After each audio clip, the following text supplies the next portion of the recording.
Welcome back, everybody. We're going to move our attention a bit now, and we're going to look at a different area. We've spent just a little bit of time talking about waiting, and now we're going to move over to talking about hope. I'm going to start with a little bit of poetry which is from neither Thomas nor Hopkins, but I'm sure will be fairly familiar to some of us here today.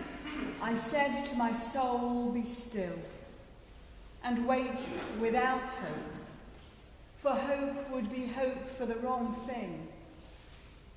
Wait without love, for love would be love of the wrong thing. Yet there is faith, but the faith and the love and the hope are all in the waiting.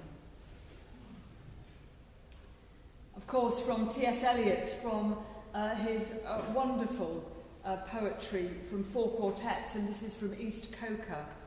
And that line, I said to my soul, be still and wait without hope, for hope would be hope for the wrong thing. I've often thought about that line, hope would be hope for the wrong thing.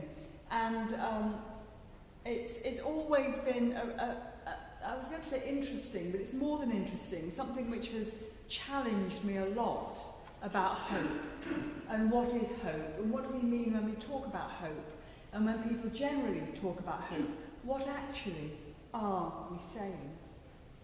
So before we get into a little bit of Hopkins, which is what we're going to do now, just a couple of minutes reflecting on hope, because I think hope becomes both more complicated and simpler the more I think about it, certainly. So let's just ponder for a moment and ask ourselves, how do we see hope? It seems to carry so many different dimensions, from the theological to the very personal to the emotional. How do we see hope? What do we think of when we use the word hope? Emily Dickinson, the poet, talked about hope as a feathered thing, kind of a bit light and a bit nebulous in a way, but buoyant. A feeling of optimism. Is it something that we cling on to, hope? Is it a kind of a overriding current circumstances kind of thing? Is it something that we hang on to despite what we're feeling? Does our hope connect us with reality, or does it somehow encourage us to leap over our circumstances and look ahead to a time when things will be different? Does it matter if our hope, whatever it's like, whatever it looks like, whatever it feels like, keeps us going? What is hope to us? I hoped today that the train would be on time and it wasn't. Is that optimism, or what is that? So I confess hope is something that I've churned around quite a lot. The question about what is hope and what is just wanting things to be a bit different. And I can't say it's a besetting sin of mine to collapse into optimism. I can't say that at all. But sometimes it seems to me that hope does get expressed like that. It's a kind of an optimism rather than something rooted and grounded in experience. And when this happens, somehow hope can fail to take into account our reality, who we are, what we're experiencing, and all the deepest contours of our faith. It's a kind of unrooted hope, hope which is hope for the wrong thing. So maybe, especially at this time of year, as we come into a season in which there is hope in the waiting, it's worth asking ourselves, what is the type of hope which does justice to this really complicated blend of who we are as individuals, what we need, what we want, with our own stories and our own needs and our own fears. And what is hope as creatures of God who are living on a greater palette of God's eternal life? What is our hope? God's hope, the hope of Advent. So at this point I'm going to flip hope around a little bit.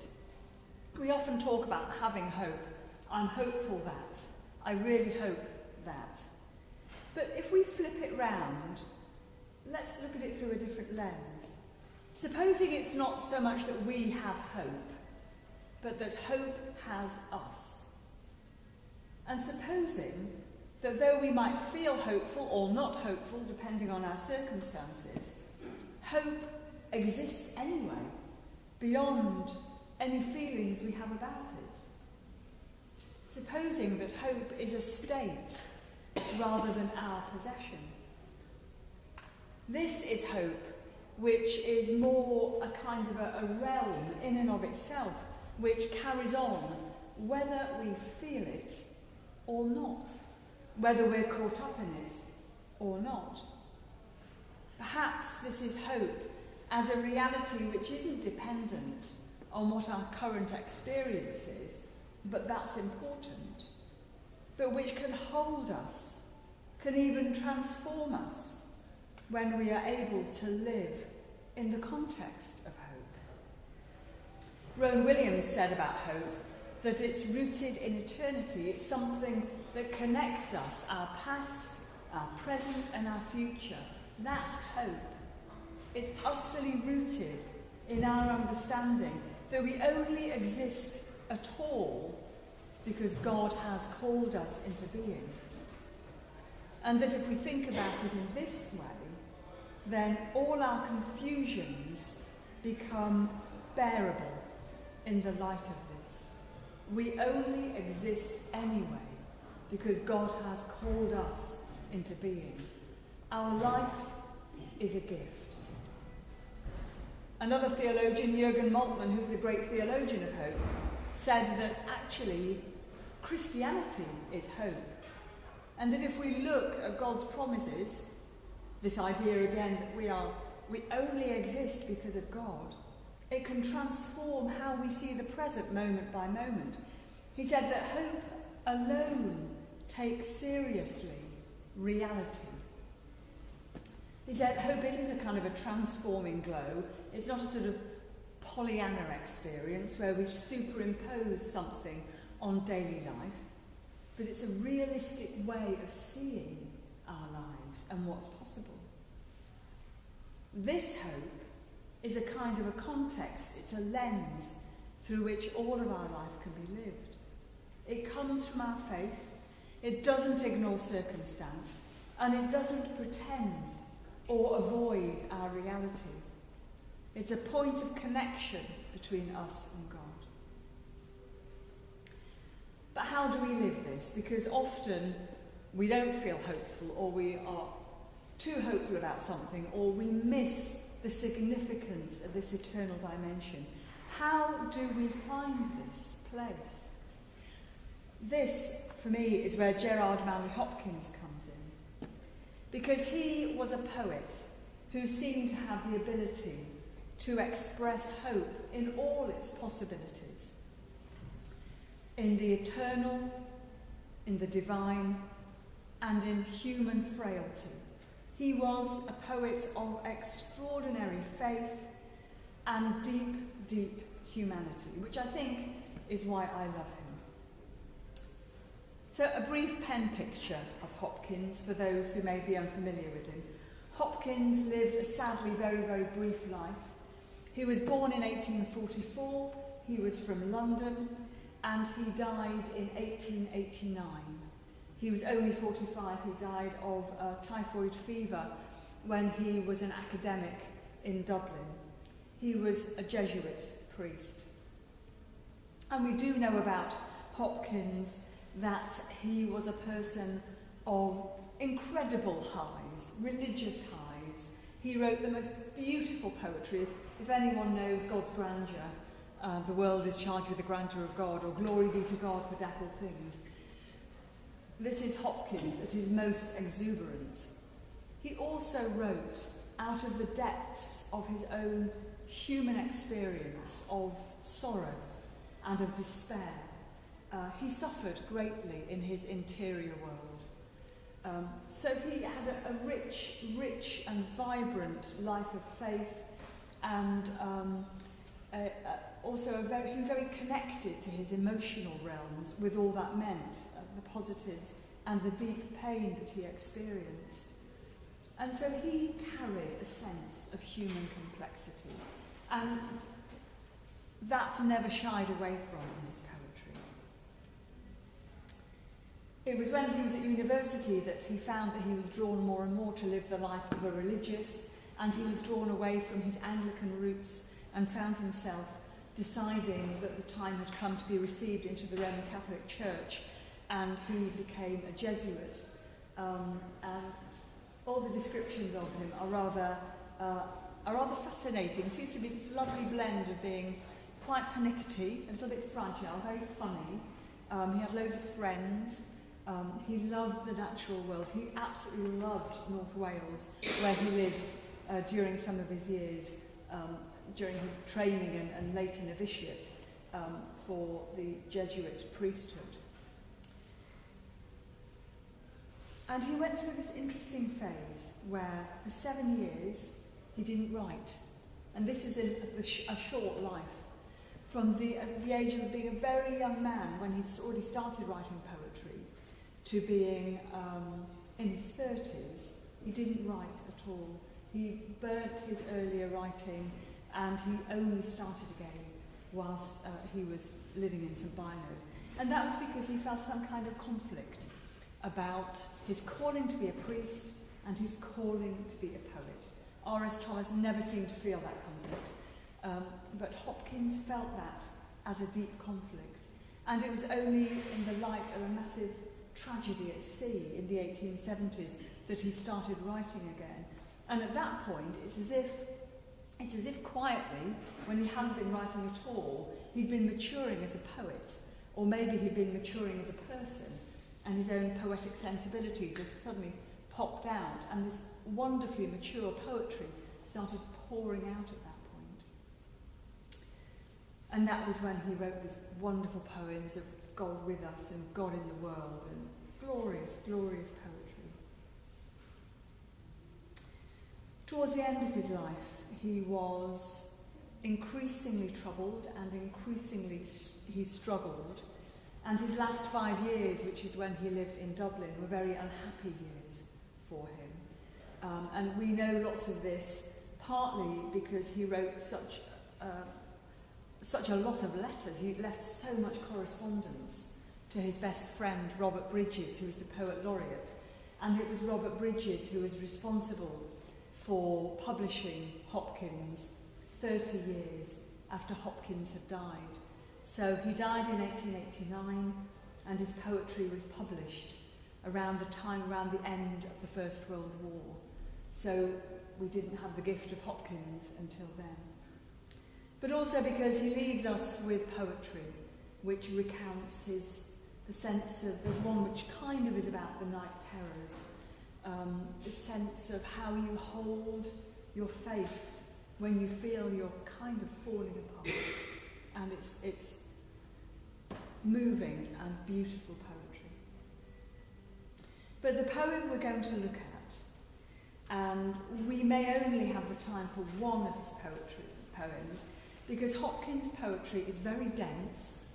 It's not as easily accessible as Thomas's poetry, and it's very, very rich. But towards the end, if we don't have time to touch on the second one, I'll point you in the direction of a bit of it, which may be interesting. So we're going to have a look at the poem, Hope Holds to Christ. People don't seem to be very sure when this one was written, possibly in the late 1860s, but it has a slightly more mature feeling about it to me. So some people say the late 1870s, and that wouldn't surprise me at all. So as I read this, I want you to imagine a scene. And the scene is this. Hope is a woman in this poem. So I want you to imagine Hope as a woman holding up a mirror like that. And the mirror is turned away from her, and she's holding it to Christ. Okay? So Hope here, holding a mirror, Christ there. So that's the picture which he is painting for us. Hope holds to Christ the mind's own mirror out, to take his lovely likeness more and more.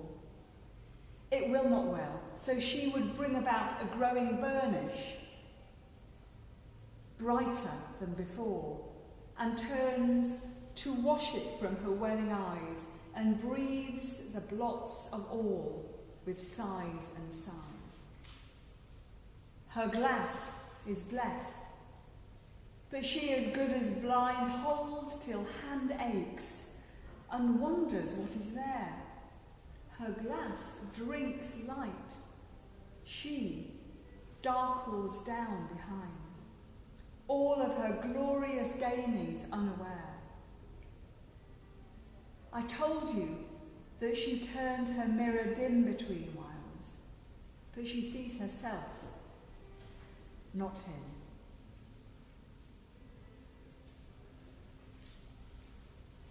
It should be not. I beg your pardon, I've left a typo there. So sorry about that. I'll read it once more. Hope holds to Christ the mind's own mirror out, to take his lovely likeness more and more. It will not well, so she would bring about a growing burnish, brighter than before, and turns to wash it from her welling eyes, and breathes the blots of all with sighs and sighs.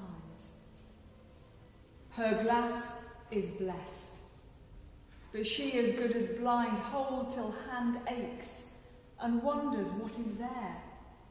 Her glass drinks light, she darkles down behind, all of her glorious gamings unaware.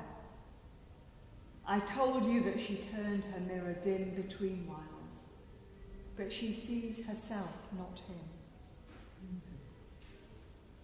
It is a kind of a curious poem, and it plays with hope. What is hope, and what is hope in Christ? And he does seem to personify hope here. She's a she, and she's quite a complex figure, and we might all have very different reactions to it. She's holding a looking glass up to Christ. So we start with this strange line, hope holds to Christ. And the immediate thing we think is, yes, this is hope holding on to Christ. But then the way he uses language gives us another meaning. Hope holds to Christ the mind's own mirror out.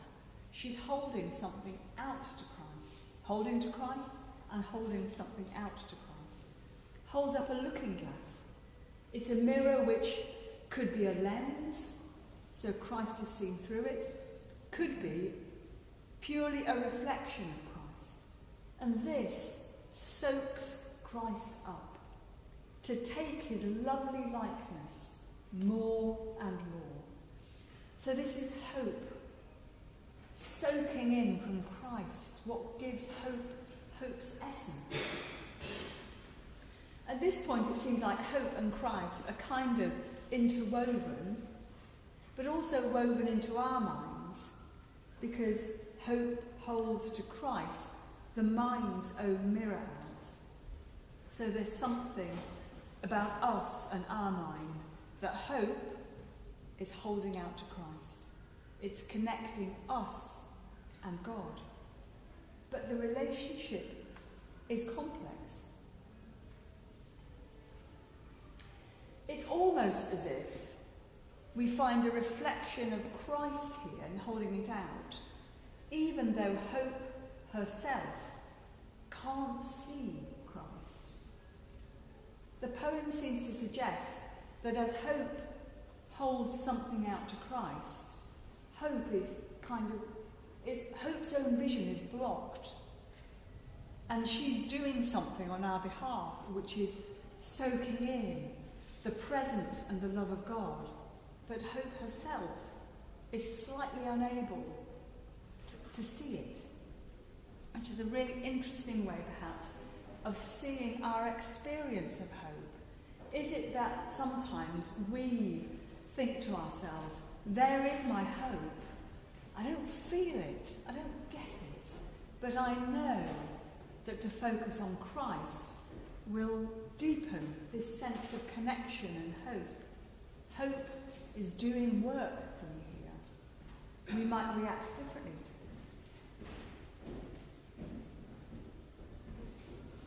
this. It may be that it's like faith in a sense, that if we have moments, those moments when we don't feel it, or when we don't feel prayer, it doesn't mean that it's not going on. We're called to live as if. And it may be that with hope too, being called to live as if. So, hope is connected with this mirror. And she wants to get a brighter picture. Christ's light is coming in.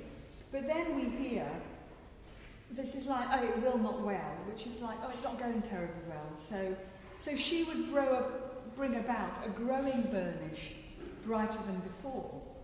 So you can almost imagine her going, this could be brighter. So she polishes it. It's like polishing metal or a mirror. Polish, polish, polish to make it refract the light more. And then we have this rather beautiful moment where she turns to wash it. She washes this mirror, this lens, from her welling eyes and breathes the blots of all with sighs and signs. For me, I imagine hope trying to brighten this, to burnish it, to make this part of our mind's mirror, more able to receive Christ. So she polishes it, and then she sheds tears onto it. And then, like with a mirror, you could imagine her going, and doing that. And I find that rather beautiful, because it's as if at this point, hope comes into its own at times of sadness. Hope cries. Hope blots with her tears this glass and polishes and polishes. So there is something for me quite rich in this, about perhaps we know most about the hope of Christ when we know most about our own sorrows. That can be a time of hopelessness, but it can also be a time when we burnish the mirror of hope more, when we polish it and allow ourselves to have refracted the light of Christ into our own hope. There are so many ways of discovering and reading this poem. It can also perhaps be that these eyes that are welling, these welling eyes, are blurred with sorrow, perhaps also with a lack of vision. What is going on here? I know that there are some folk who find in this sense, a real need for Christ's forgiveness, a reminder that at these moments, when we can't see Christ, when our vision is blurred, there can be moments when we need the hope of Christ in order to experience a sense of forgiveness. As if hope is the mediator between sorrowing humanity, needy humanity, and the light and life of Christ. It's a complex poem, and it's filled with allusions. It's a poem that I find as I've read it, I feel that I have taken hope in more than before. I found it quite a transformative poem.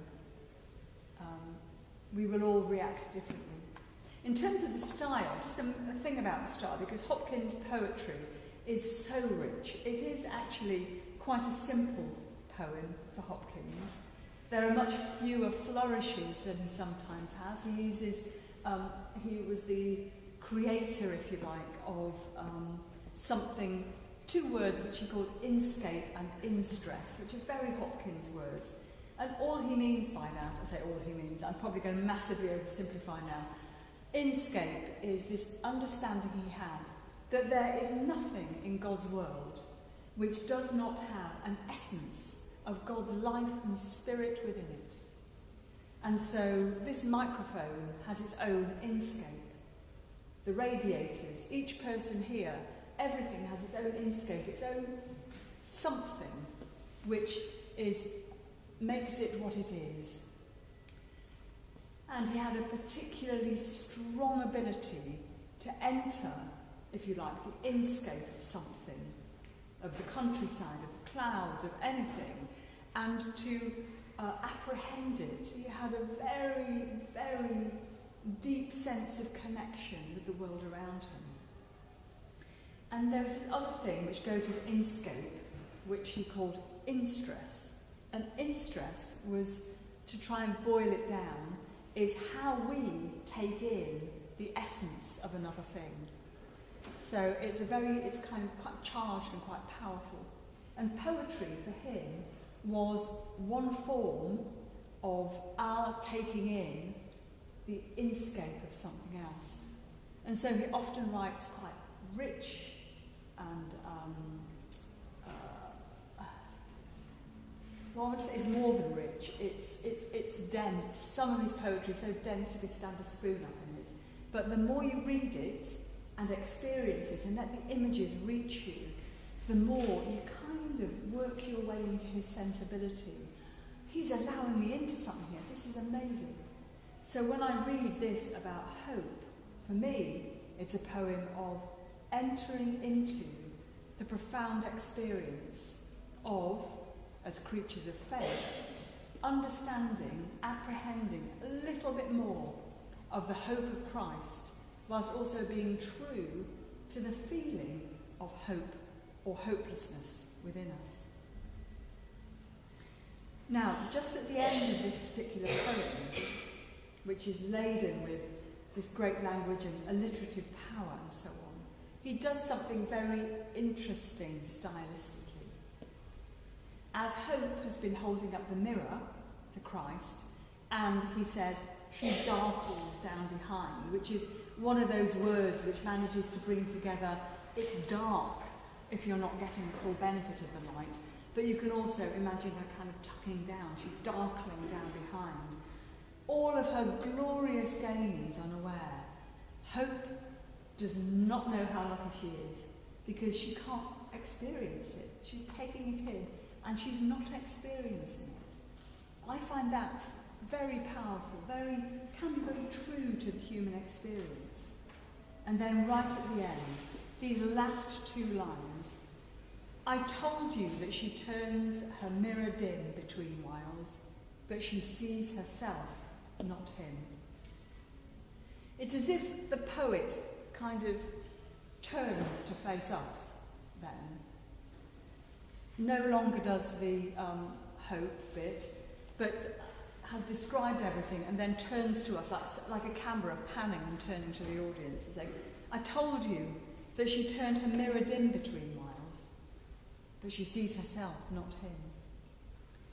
And that's one of those interesting moments right at the end, which is a kind of a reminder about how gossamer our hope can be, both strong and underpinning, like a web, but also quite terrible. Because if she turns her mirror dim between whiles, what's going on? Are there times when hope drops the mirror and suddenly she becomes more almost self-facing, forgets that hope needs to be turned to Christ? The mirror grows dim and she sees herself. She loses sight. Or is it that we are anyway in a life in which we only see things dimly?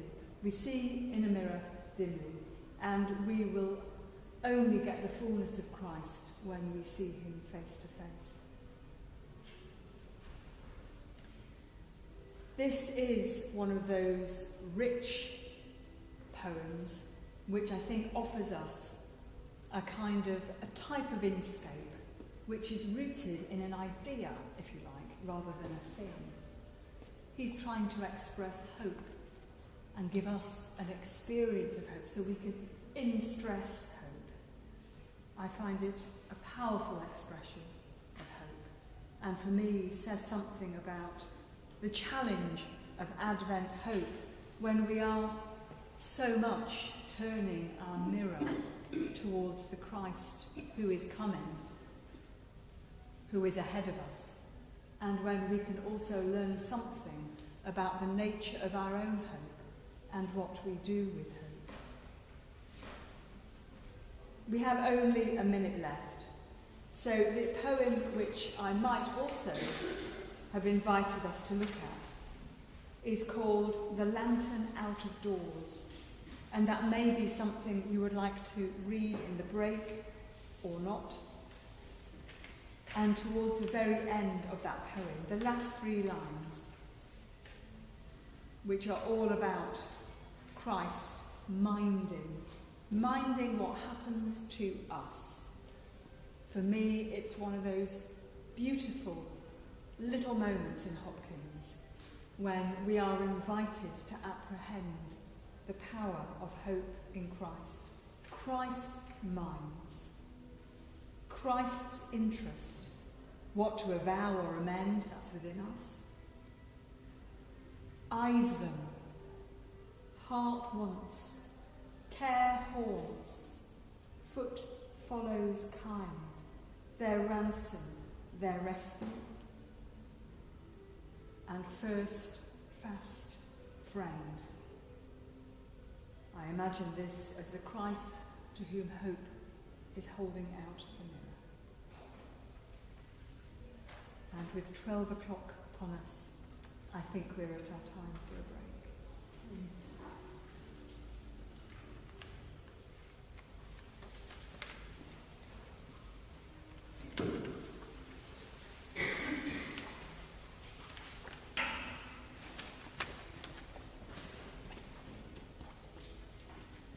Thank you, Carys, so very, very much.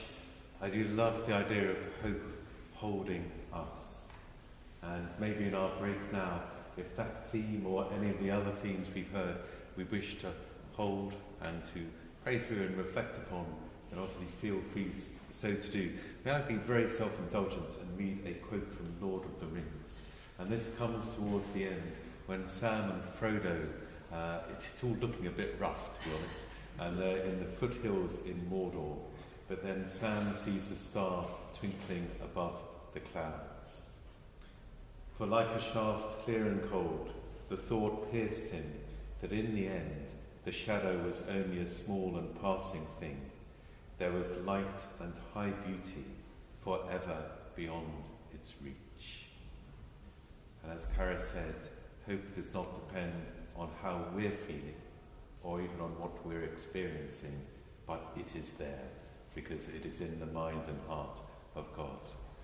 We have until about 1:30, so quite a long break now. If we brought sandwiches, if you'd like to eat them here, you'd be very welcome so to do. Again, make the most of the church building, make the most of Oxford as you wish, and we shall regather at 1:30.